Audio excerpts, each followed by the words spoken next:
Nah, ini yang tadi disebutkan ada 3 gitu Bapak Ibu ya tentang pendekatan asesmen. Ada asesmen terhadap belajar, asesmen untuk belajar, asesmen sebagai proses belajar gitu. Jadi seperti yang saya sebutkan di tadi, kalau misalnya asesmen untuk belajar itu biasanya asesmennya di awal gitu Bapak Ibu untuk mengetahui kondisi siswa, kemampuan dan lain-lain tadi. Kemudian asesmen as learning yang sebagai proses belajar itu sebagai refleksi di kita. Kemudian terakhir adalah asesmen yang terhadap belajar untuk mengukur semua hasil dari yang kita ajarkan kepada siswa. Ini ada 3 pendekatan asesmen. Oke. Nah, ini yang dijelaskan tadi Bapak Ibu semuanya. Sampai di sini Bapak Ibu ada tambahan kah? Atau ada mungkin pertanyaan tentang pendekatan ini? Jadi asesmen itu tidak hanya diakhiri Bapak Ibu ya. Jadi kita mulai di awal, kemudian di tengah di prosesnya, dan juga nanti di akhirnya gitu. Oke. Nah, sekarang saya masuk Bapak, bisa diterangkan bagaimana kita menerapkan asesmen di awal, di tengah, ataupun kalau di akhir udah biasa kan? Kalau misalnya di awal kita menerapkan asesmennya atau di tengah, apakah bisa dicontohkan Bapak? Terima kasih. Oke, siap. Siap Ibu, saya nggak melihat nama Ibu. Ibu Nora. Ibu Nora, halo Ibu Nora. Nah, baru saya lihat. Maaf dari HP karena laptop kita sedang nggak bisa dibuka. Maaf dari HP ya. Siap. Ibu berasal dari mana Ibu? Di Padang. Aduh, sekampung kita Bu. Di mana tuh Pak? Iya. Di mana Padangnya? Sama Bu, di Padang Bu. Saya jelasin Bu ya, saya contohin ya, yang di awal, di akhir, tengah, di akhir Bu ya. Nah, kalau di awal Ibu biasanya itu kita pre-assessment, jadi kita pengen mengetahui nih, misalnya ya, kita mau ngajarin satu materi ke siswa kita. Jadi di awal itu bisa jadi kita ngasih soal-soal yang berhubungan dengan materi itu. Jadi kita pengen mengetahui nih sebenarnya ke si siswa ini sebelumnya udah pernah tahu atau belum gitu. Atau jangan-jangan kita juga asesmen di awal itu untuk mengetahui cara belajar anak gitu, Bapak Ibu. Kemudian juga mengetahui kemampuannya juga untuk supaya pas misalnya saya bilang tadi ada anak yang ketika kita mau ngasih materi ternyata udah ada nih beberapa anak yang paham tentang materi itu gitu. Kemudian ada beberapa anak juga yang sama sekali ternyata juga belum mengetahui gitu. Nah, itu juga akan memberikan masukan untuk kita bagaimana menggunakan metodenya ke dalam pembelajaran gitu Bapak Ibu semuanya ya. Kemudian nih dalam proses gitu sebelum kita ke akhir itu bisa juga kita lakukan asesmen, misalnya kita tekniknya misalnya catatan anekdot gitu Bapak Ibu. Jadi kita bisa mencatat perkembangan anaknya atau misalnya juga bisa self assessment ke anaknya atau peer assessment. Jadi kita bisa mengetahui dalam proses pembelajarannya apakah si anak-anak ini bisa menerima cara atau metode pembelajaran yang bisa kita kasih. Mungkin sederhananya gitu kali ya, Ibu Nora ya. Mungkin nanti kalau misalnya belum oke, belum puas, nanti bisa kita diskusi lanjutkan ya, Bu Nora ya. Oke, makasih. Ya, terima kasih Bu Nora. Ya. Nah, sekarang mau masuk ke high order thinking skill Bapak Ibu semuanya mungkin udah pernah juga Pak tadi juga beberapa kali nyebutin tentang taksonomi Bloom. Jadi sebenarnya ini teorinya tahun 56 ya Bapak Ibu, udah lama, cuman yang udah diperbarui itu tahun 2001 ya kalau nggak salah gitu. Jadi gimana kita membuat soal itu udah masuk kategori ke high order thinking skill gitu. Nah, sekarang Bapak Ibu ada yang mau bantu saya nggak mempresentasikan contoh soal yang pernah dibuat? Boleh lewat presentasi di laptop atau boleh Bapak Ibu sebutkan aja, silahkan. Ini dia, ini untuk pertanyaan saya. Jadi ini pertanyaan turunan. Jadi pertanyaan utamanya adalah how many people can the earth support? Kemudian mereka saya minta untuk breakdown lagi untuk menjawab pertanyaan-pertanyaan ini. Jadi mereka membuat riset ya, mereka mencari sumber dari manapun mereka menemukan, baik itu dari jurnal, artikel, video. Dan ini adalah pertanyaan-pertanyaan turunannya. Menurutmu, apakah saat ini bumi masih sanggup menghidupi atau menampung manusia? Kemudian itu kan jawabannya pasti ya, tidak, mungkin. Nah, tapi yang terpenting adalah apa dasarnya? Berikan argumennya. Kemudian mereka Saya beri pertanyaan, prediksikan sampai kapan bumi ini masih sanggup menghidupi atau menampung seluruh manusia. Lagi-lagi saya berikan dasar. Kemudian prediksikan jumlah maksimal. Ya, di sini tidak ada benar, tidak ada salah, Bapak Ibu. Ya. Yang terpenting ini mereka belajar mencari data, kemudian mereka menemukan semacam pola mungkin ya, kemudian mereka berargumen. Kemudian apa yang kalian dapat lakukan agar bumi ini tetap bertahan lama untuk dihuni kalian dan keturunan kalian. Kemudian lagi-lagi apa dasarnya. Kemudian apabila seluruh manusia, ini pertanyaan agak memang seperti fantasi, tapi mereka belajar untuk untuk berkreatif ya, kreatif. Ya, betul. Imajinasi. Apabila seluruh manusia sudah migrasi ke luar bumi, karena bumi sudah tidak dapat dihuni, prediksikan apakah bumi akan kembali pulih sedia kala atau bagaimana, kemudian berapa lama. Nah, kemudian jika seluruh manusia harus migrasi keluar bumi, kemana mereka gitu. Jadi seperti itu, Pak. Mohon maaf kalau banyak kekurangan. Terima kasih. Luar biasa Pak Hadi. Oke. Bapak Ibu, tadi Pak Hadi udah mempresent pertanyaannya. Menurut Bapak Ibu, soal yang dibuat sama Pak Hari tadi, ada komentar nggak? Apakah menurut Bapak Ibu semua nih, apakah itu sudah kira-kira udah masuk kategori high order thinking skill nggak Bapak Ibu semuanya? Ada yang mau komen mungkin silakan. Kalau saya sih kagum Pak dengan soal yang dibuat tadi Pak, itu langsung memancing critical thinking mereka, daya imajinasi mereka, dan lain-lain. Tapi boleh nih Bapak Ibu, ada komentar nggak kira-kira tentang soal yang dibuat oleh Pak Hari tadi? Silakan. Kalau nggak bisa open mic, boleh di kolom chat juga ya, Bapak Ibu. Masukkan sedikit boleh ya, Pak? Boleh, silakan Ibu. Gini, kalau misalnya bagus yang bilang Pak Hari, tapi kita menurut pendapat saya ya, masukkan sedikit. Kalau misalnya itu untuk SD atau SMP yang diberikan pertanyaan seperti itu. Itu yang pertama. Yang kedua, karena saya background-nya PAUD, untuk membuat pertanyaan seperti itu mungkin agak susah bagi anak ya untuk meletakkan seperti itu. Gimana masukan dari Bapak? Terima kasih. Assalamualaikum warahmatullahi wabarakatuh. Terima kasih Bu Nora. Itu tingkatan apa Pak Hari ya? Saya lupa juga nanya. Itu untuk tingkat SMA, dan itu pelajarannya tentang studi lingkungan, di mana tidak semua sekolah reguler ada pelajaran itu. Jadi itu kan memang kalau dilihat dari posisi saya, memang itu sekolah bukan sekolah reguler ya. Itu sekolah untuk anak-anak gifted and talented yang IQ-nya di atas 130, Bapak. Terima kasih Pak Hari. Jadi perspektif baru juga ya bagi kita Bapak Ibu semuanya. Iya, benar, bagus. Mungkin ada lagi, mungkin Bapak Ibu boleh satu lagi yang mau share gitu soalnya, ada? Atau Bu Nora mau, Bu Nora? Mungkin bisa ngasih contoh soal PAUD. Belum masuk ke sana lagi, Pak. Itu makanya masih membayang gitu. Oke, Bu. Masukannya ya bagus.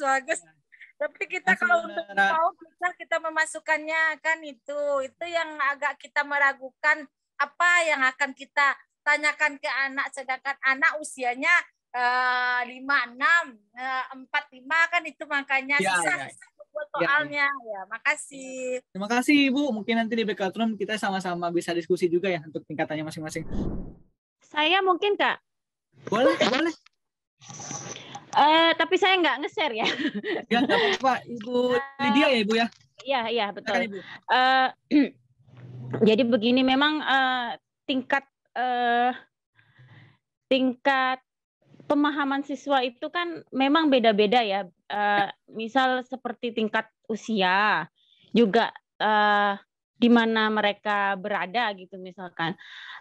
Kebetulan siswa saya belum terlatih seutuhnya untuk bisa membuat menjawab pertanyaan-pertanyaan yang modelnya hot seperti itu. Jadi kadang memang lelah di saya buatnya, sehingga saya menggunakan refleksi untuk membuat soal untuk ulangan. untuk ulangan. Jadi saya penilaian itu mengambil dari refleksi. Jadi apa yang sudah kamu pelajari hari ini misalkan. Kemudian tantangan-tantangan apa yang kamu hadapi, apa saja yang ingin kamu ketahui lebih banyak misalkan. Jadi saya lebih menggunakan itu. Karena dengan menggunakan yang seperti itu, anak-anak tidak merasa itu adalah ulangan gitu loh. Tidak merasa itu ulangan dan mereka itu lebih nyaman dan bisa menyuarakan apa yang menjadi kata-katanya gitu loh. Jadi apakah itu mungkin bisa ini ya, saya juga enggak tahu, makanya saya sekedar share di sini. Gitu. Ibu Lydia guru tingkatan apa ya, Ibu ya? Saya SMP musik. SMP musik. Nah, pernah nggak Ibu kalau bikin soal musik gimana, Bu? Bisa kasih contoh nggak satu, Bu? Untuk anak-anaknya. Kalau dulu sih saya membuatnya lebih matematis mungkin ya. Misalkan ada gambar misalkan ya. Dulu. Tapi itu susah masalahnya, makanya saya ganti sekarang. Misalkan di Paranada itu ada 4 not penuh gitu ya. 4 not seperempat. Jadi kan satu birama itu kan ada 4 ketukan gitu. Nah, di situ ada 5 birama misalkan. Saya suruh hitung itu berapa, seperti itu. Ada berapa ketukan misalkan seperti itu. Itu yang dulu saya buat. Jadi kan mereka berpikir di situ. Jadi ini ngitungnya seperti apa, tapi itu juga kesulitan buat siswa. Baik. Terima kasih Ibu Lydia. Sama-sama Mas Fajri. Ya, terima kasih Ibu. Bapak Ibu yang lain ada tanggapan nggak tentang musik SMP, kemudian soalnya yang hot gitu. Kalau Ibu ngegambarin tentang ada gambar atau mereka ngitung iramanya gitu. Kalau Bapak Ibu punya pengalaman, ada yang lain nggak punya pengalaman tentang yang soal-soal tentang kesenian juga gitu? Silahkan kalau misalnya mau berbagi atau nanggapin. Ada? Kalau menurut Pak Hari, boleh nggak minta pendapatnya Pak Hari? Boleh. Jadi kalau setahu saya di teman saya kalau hot itu anak-anaknya disuruh buat musik. Semua tingkatan nih Pak, SD, SMP sama SMA ya Pak ya? SMP, SMA biasanya. Jadi mereka yang bisa apa, alat musik apa, kolaborasi, karena itu kan 4C kan, 21st century skill. Kemudian mereka membuat project, jadi yang bisa suling ya suling, tapi mereka tetap menjadikan satu grup Pak. Oh, tapi kalau yang bentuknya selain praktek ada nggak Pak ya? Contoh kalau misalnya soal gitu? Kalau soal kan nggak harus pertanyaan multiple choice kan Pak, kalau ya, betul. Jadi ini kan lagi-lagi kembali ke 5M ya, menyesuaikan dengan kebutuhan anak. Jadi kalau memang anaknya ahli di prakteknya ya udah langsung praktek aja. Itu yang saya lihat dari rekan saya ya Pak, karena saya bukan guru seni. Ya, terima kasih. Saya masuk lagi Mas Fajri. Ya kadang saya pun kadang bikin seperti itu. Itu pun kalau praktek Pak ya. Cuman kadang kan kalau seni musik itu antara praktek dengan teori itu kan harus jadi satu gitu. Jadi berjalan seirama gitu loh, beriringan gitu loh. Jadi misalkan ini simbol notasi penuh, ini dipukulnya berapa lama kayak gitu. Terima kasih Bu Lydia, seru nih diskusi gini. Saya seneng nih kalau diskusi gini karena kan nggak ada yang mutlak ya Bapak Ibu, ya benar salah pasti punya perspektifnya masing-masing. Jadi kita coba menggali lebih dalam, meluaskan perspektif nih mana nih yang cocok sesuai tentu 5M sesuai dengan konteks anak-anak kita gitu ya Bapak Ibu. Oke, terima kasih Bapak Ibu, saya lanjut nih presentasinya. Nah, mungkin beberapa ya Bapak Ibu ya, sama Pak Hari mungkin ya udah sering juga lihat gitu yang tentang taksonomi Bloom ini gitu. Nah, kalau saya langsung aja ngebahas Indonesia-nya. Nah, ini. Jadi kalau ada C1 sampai C6 ya biasanya Bapak Ibu ya. Yang pertama mengingat gitu. Jadi mengingat fakta, konsep dasar, mengulang, menghafal dan menyebutkan. Itu kayak soal saya nomor 1 gitu. kayak nama menteri gitu. Itu kan kalau sekarang ya tinggal Google misalnya gitu, wah tahu gitu misalnya. Atau dulu karena saya jurusannya S1 saya sejarah, bahkan dulu itu ngafal foto orang gitu, ini siapa itu siapa gitu, ngafal tanggal itu luar biasa susahnya gitu. Itu ternyata itu baru masuk di C1 gitu, dia mengingat gitu, mengingat fakta dan konsep dasar, mengulang, menghafal dan menyebutkan gitu. Mudah-mudahan kita semua udah nggak terlalu sering ya Bapak Ibu ya membuat soal yang di tahapan C1. Kemudian tahapan yang C2-nya ini memahami, jadi menjelaskan ide atau konsep, menerangkan, menerjemahkan, dan mengklasifikasi. Jadi mereka udah menjelaskan sebuah konsep gitu, kemudian menerangkan sesama temannya mungkin, atau menerjemahkan atau mengklasifikasikan gitu. Itu udah masuk C2 Bapak Ibu semuanya. Kemudian C3 ini udah menerapkan, jadi mulai aplikasi, jadi mereka menggunakan informasi dalam situasi yang baru, mereka menerapkannya, mulai mendemonstrasikannya, mungkin mulai menafsirkannya seperti itu. Kemudian C4 ini udah mulai masuk ke menganalisa gitu. Jadi udah menghubungkan ide, kemudian juga mengorganisir, mempertanyakan lagi, kemudian menguji gitu, menguji sebuah. Kalau saya ngelihat soalnya Pak Hari tadi itu luar biasa, itu udah masuk yang how the thinking skill, udah membawa siswa ini bumi masih bisa nampung kita nggak ya gitu, atau udah pakai imajinasi gitu. Kemudian ada yang C5 itu udah mulai mengevaluasi Bapak Ibu. Jadi mempertahankan pendirian atau keputusan, menilai, udah mendebat, membela, mendukung, dan mengkritik gitu. Jadi udah mulai mengevaluasi. Tentu mengevaluasi, mengkritik nggak hanya asal mengevaluasi ya Bapak Ibu ya. Jadi siswa juga punya pandangannya tersendiri gitu, punya referensinya sendiri gitu sebelum mengevaluasi gitu. Mereka udah melewati tahapan analisa nih, mereka udah paham, mereka udah menganalisa, kemudian ketika melihat pandangan lain, mereka udah bisa mengevaluasi, mereka udah bisa menilai, mendebat, membela, bahkan mendukung atau mengkritik gitu. Udah tahap evaluasi. Kalau kita lihat sekarang ya Bapak Ibu ya, bukan anak-anak kita, cuman banyak juga orang dewasa ya udah masuk tahap mengkritik, tapi mereka udah belum menganalisa, belum memahami dan lain-lain. Gitu. Kemudian yang C6 terakhir Bapak Ibu itu menghasilkan karya baru atau asli, mendesain, membangun dan mengembangkan gitu. Nah ini kira-kira nih, kalau misalnya kita bicara musik tadi, mungkin udah bisa langsung aja bikin soalnya di C6 gitu, atau apa nggak perlu nih kita perlu mengingat lagi nada-nada dan lain-lain gitu. Gitu sih Bapak Ibu. Sampai di sini ada komentar nggak Bapak Ibu? Atau Bapak Ibu juga bisa ngebayangin gitu soal-soal yang pernah dibikin gitu, kira-kira udah masuk taksonomi belum yang C berapa ya gitu semuanya. Bapak Ibu, jadi saya silakan. Masuk boleh? Boleh. Oke, ini baru ketemu, saya share screen ya. Oh, silakan Ibu. Ini saya cannot ini. Oh, belum di anu ya. Oke. Yap.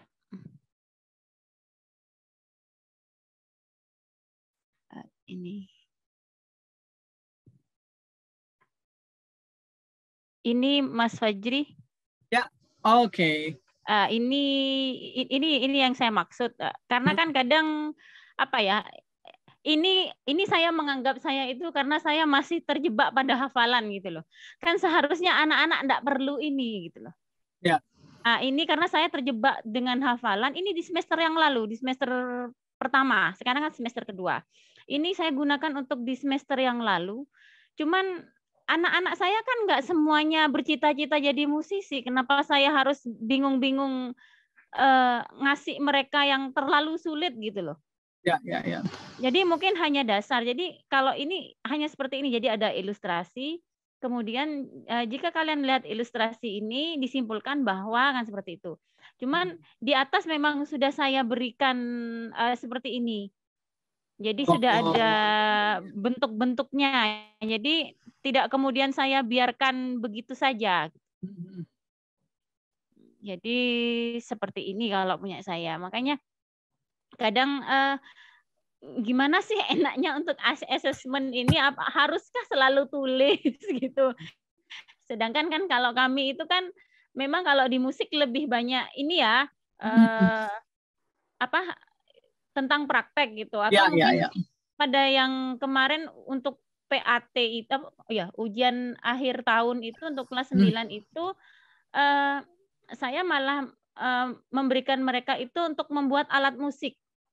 Jadi mereka membuat alat musik, kemudian dari apa bahannya, misalkan mereka mempresentasikan, mereka membuat video seperti itu. Ya, oke, terima kasih Bu. Stop dulu Bu. Lihat dulu Bu soal nomor 7 Bu, nanggung tadi. Nah, mungkin Bapak Ibu yang lain bisa saling lihat juga ya. Mungkin kita bisa kasih perspektif gitu. Karena udah tadi. Iya benar. Kan tadi kita udah tahu yang C1 sampai C6 Bu ya. Jadi kan ini kemudian kita ngelihat bloknya, jika kalian melihat ilustrasi potongan rotasi balok, dapat disimpulkan bahwa gitu. Berarti Bapak Ibu semua, menurut Bapak Ibu ini udah menganalisa kali ya. Kalau menurut Bu Era sendiri udah, Bu. Sorry maaf. Ibu Lydia. Ya, Ibu Lydia. Iya. Ini udah tahap masuk mana ya? Menganalisa. Menganalisa kan ini. Iya. Oke, benar-benar. Ada tanggapan mungkin dari Bapak Ibu semuanya? Kita bisa belajar bareng-bareng nih, bisa ngasih masukan juga nih buat Ibu Lydia. Oke, terima kasih Ibu Lydia. Sama-sama. Keren banget Ibu. Oke. Saya present lagi. Nah, mungkin patokannya ini aja Bapak Ibu ya. Nanti juga akan dibagiin mungkin sama teman-teman panitia ini. Jadi bisa dicek gitu kira-kira soal yang Bapak Ibu bikin udah tahapan mana ya gitu. Apakah masih mengingat atau udah mulai menganalisa gitu atau udah jangan-jangan udah create gitu, membuat gitu. Jadi silakan. Silakan Pak. Kalau menurut saya tadi tergantung dari soalnya juga dari gambar yang diberikan. Kalau gambar yang diberikan itu anak sudah pernah tahu atau mirip-mirip, itu berarti dia mengingat. Kalau itu memang gambar-gambar baru, bukan ngambil dari contoh latihan soal atau mungkin ada di buku yang lain, itu baru tinggi tuh Pak. Dia baru menganalisa itu. Iya benar. Nah, kalau baru betul itu menganalisa. Tapi kalau sekedar ini ada di soal tahun lalu, itu berarti mereka mengingat. Iya benar. Berarti yang tadi kalau baru udah masuk menganalisa ya Bapak. Cuman kalau udah ada di buku paket misalnya atau di buku di ini itu mungkin mengingat betul gitu ya Pak Hari ya. Siap. Oke. Kalau saya Pak Hari lebih seneng bikin yang baru Pak Hari. Karena kalau mencari yang lama Pak Hari susah, lama nyarinya Pak Hari. Jadi mending betul Bu, betul. Jadi mending bikin yang baru. Pakai aplikasi, jeret selesai. Oke, baik. Terima kasih Bu Lydia. Seru banget diskusinya. Ini baru satu mata pelajaran ya. Tadi Pak Hari tentang lingkungan, kemudian Ibu Lydia tadi tentang musik dan seni. Mungkin Bapak Ibu semua juga punya tantangan masing-masing ya di bidang studinya masing-masing. Kalau saya sejarah itu cukup punya tantangan gimana ya bisa keluar dari ingat-ingat tanggal dan lain-lain gitu. Kalau guru IPA beda lagi, kalau guru matematika mungkin beda lagi. Nanti akan semakin ramai ini diskusi kita. Saya lanjut lagi Bapak Ibu ya. Nah, ini saya nemuin Bapak Ibu satu referensi juga. Di akhir ada referensinya tentang bikin soal itu kalau bisa kalau di sini katanya use real world scenarios gitu. Jadi bikinnya kontekstual yang dekat dengan mereka sehari-hari gitu. Jadi ini juga bisa salah satu cara untuk membuat soal yang higher thinking skill gitu. Jadi berdasarkan skenario yang nyata gitu. Kalau ini misalnya ada 2 menu makanan nih, kemudian masing-masing makanan ini ada promonya di GoFood misalnya gitu. Kemudian ada yang potongan 40%, nilainya 15.000 dengan minimal 40.000, berarti mereka harus beli 40.000 baru dapat diskon. Kemudian nih potongan 30%, maksimum 25.000 gitu dengan minimal 60.000. Jadi kayak Bapak Ibu juga bisa mikirin gitu soal-soal yang sifatnya kontekstual sama mereka gitu di kehidupan mereka masing-masing gitu. Agar mereka juga relate dan bisa untuk meningkatkan critical thinking mereka. Kemudian yang kedua, Bapak Ibu semuanya, ini ada yang misalnya present dengan chart atau diagram ya Bapak Ibu ya. Jadi ini sih soalnya contoh ekonomi ya Bapak Ibu ya. Jadi gimana mereka menganalisa diagram menganalisa gambar juga bisa kayak Ibu tadi, atau menganalisa lain-lainnya gitu. Jadi ini juga bisa meningkatkan critical thinking mereka gitu, Bapak Ibu semua. Ini bisa disesuaikan dengan konteks bidang studi kita masing-masing gitu, Bapak Ibu semuanya.